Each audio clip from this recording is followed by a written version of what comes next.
Following period yun. No? Following period. Okay. So, Friday, following period. Saturday, following period. So, merong accrued salaries. Merong salaries na hindi na bayaran. Para mapasok yun, yung salaries na yun, sa period na kung saan yun ang kinikwenta natin yung income. So, ano naman yung sige natin? Ha? Divide? Ano? Ano divide? Ha? Salaries. O pwedeng salaries sa wages. Magkano? Ha? 60,000 kasi ilang days? 3 days. No? Monday, Tuesday, Wednesday. Yun ang hindi nabayaran.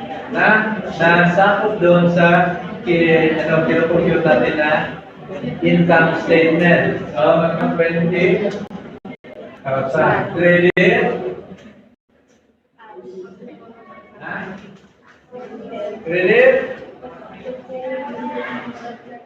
Accrued salary 20,000, no? Okay? Pwede kayo magamit na unpaid salary. Unpaid, pero paramihan accrued. Ibig sabihin ng accrued, yun talaga hindi na bayaran. Unpaid salary ganun din. Okay? So, kung halimbawa, yung nag-full sa Friday. Friday. Halimbawa, Friday. Ayan just ang entry natin.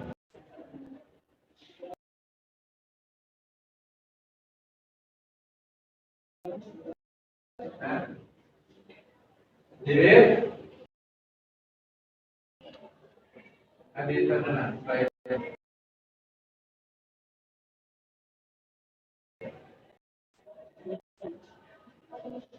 Magkano?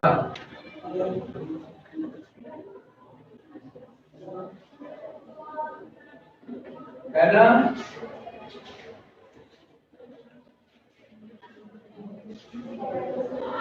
Silakan. 100,000. Ilang days? 5. You have day? Tuesday? Wednesday? Thursday? Friday? 5. Times?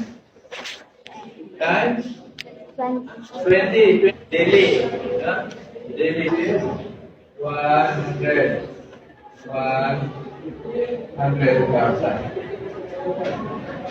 Okay?